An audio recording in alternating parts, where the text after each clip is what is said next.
Imagine करो, आप हिमालय में ट्रैक कर रहे हैं। सुबह की ठंड, बिल्कुल नीला आसमान और चारों तरफ खामोश पहाड़। और तभी बर्फ के बीच आपका पैर किसी ठोस चीज से टकराता है।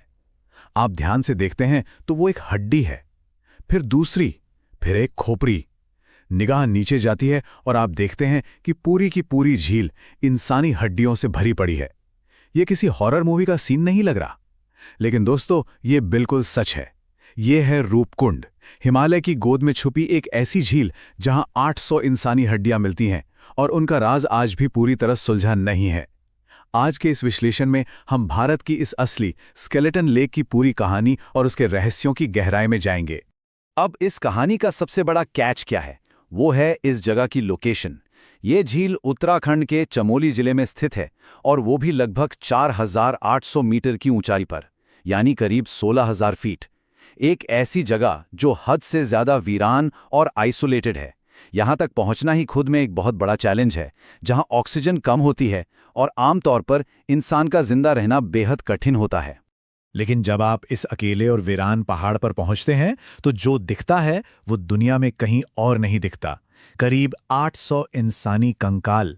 पूरे साल ये झील बर्फ की मोटी चादर से ढकी रहती है, लेकिन जैसे ही अगस्त और सितंबर आता है, बर्फ थोड़ी पिघलती है और तब ये हड्डियां तैरती हुई नजर आती हैं।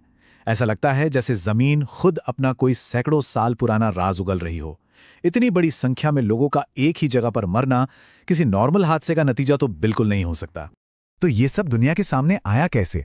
साल था 1942। दुनिया भर में दूसरा विश्व युद्ध चल रहा था। ब्रिटिश इंडिया के एक फॉरेस्ट रेंजर थे H.K. मधवाल, जो एक रिमोट पेट्रोल पर थे।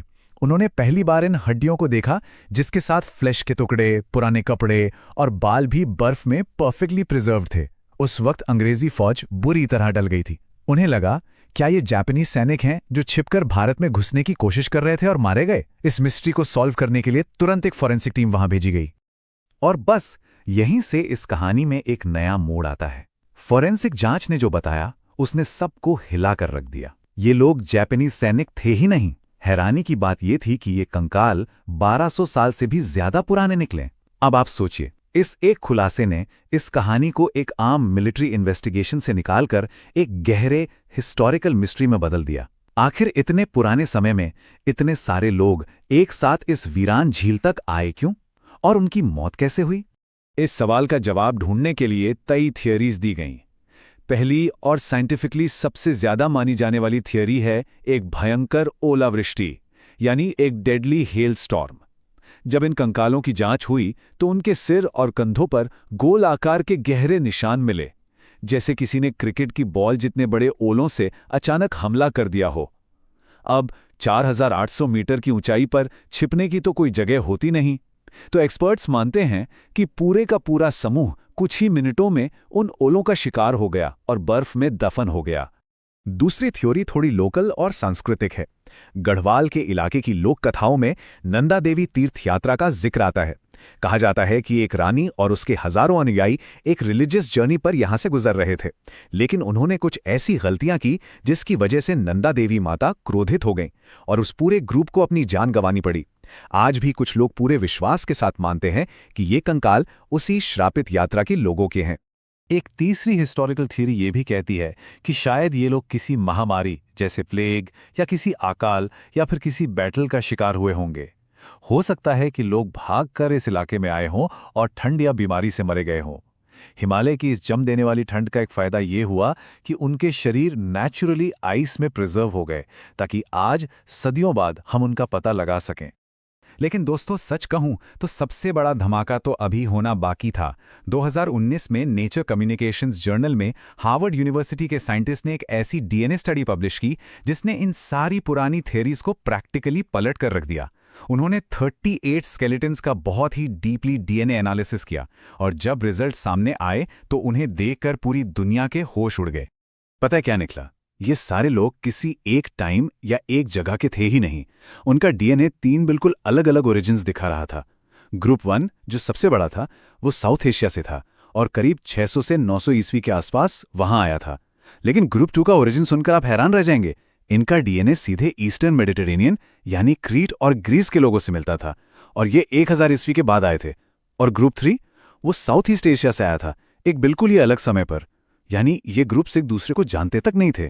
तो इस माइंड बॉगलिंग डीएनए रिपोर्ट का आखिर मतलब क्या निकलता है? इसका सीधा सा मतलब ये है कि रूपकुंड कोई एक अकेली ट्रेजेडी थी ही नहीं। ये झील अलग अलग सदियों में अलग अलग लोगों के लिए मौत की स्थली बनती रही। एक ऐसी जगह जहां अलग अलग टाइम पर दुनिया के अलग अलग हिस्सों से लोग आए और किसी न किसी वजह से यहीं पर मारे गए। ये बस एक हादसा नहीं था, ये एक रिपीटिंग पैटर्न था। अब दिमाग में सबसे बड़ा सवाल ये आता है कि भाई ग्रीस या क्रीट जैसे मेडिटेरेनियन इलाकों के लोग इस रिमोट हिमालयन झील तक आखिर कर क्या रहे थे? वहां ना तो उनका कोई रिटर्न रिकॉर्ड मिलता है और ना ही उस वक्त कोई ऐसा ट्रेड रूट था जो इस झील के पास से गुजरता हो। ऐसा क्या था जिसने दुनिया के उस कोने से लोगों को 4800 मीटर की इस जमाने वाली ऊंचाई पर आने के लिए मजबूर कर दिया? और अगर हम ओलावृष्टि वाली पहली और सबसे फेमस थ्योरी पर वापस जाएं, तो एक नया सवाल खड़ा होता है। क्या साइंटिफिकली ये पॉसिबल है कि एक ही जगह पर अलग अलग सदियों में आने वाले 3 अलग अलग ग्रुप्स पर बिल्कुल एक जैसी हेल स्टॉर्म ने हमला किया हो? इसकी क्या प्रोबेबिलिटी है कि नेचर बार बार एक ही जगह पर अलग अलग वक्त में एक जैसा कहर बरपाए? ये बात थोड़ी हजम नहीं होती। क्या ऐसा हो सकता है कि रूपकुंड एक नेचुरल डेथ ट्रैप हो, यानी एक भूल भुलैया जहां जो भी गलती से पहुंचा वो वापस नहीं जा सका? या फिर क्या ये एक global multi cultural pilgrimage site थी, एक ऐसी पवित्र जगह जहां दुनिया भर से लोग आते थे लेकिन जिसका जिक्र हमारे इतिहास के पन्नों से कहीं छूट गया? साइंस अभी भी इन मिसिंग पीसेस को जोड़ने की पूरी कोशिश कर रही है। एक और चीज जो फ्यूचर के लिए काफी डिस्टर्बिंग है वो है क्लाइमेट चेंज। जैसे जैसे हिमालय के ग्लेशियर्स और बर्फ लगातार पिघल रहे हैं, हमें ये नहीं पता कि इस झील की गहराई में अभी और कितने राज दफन हैं।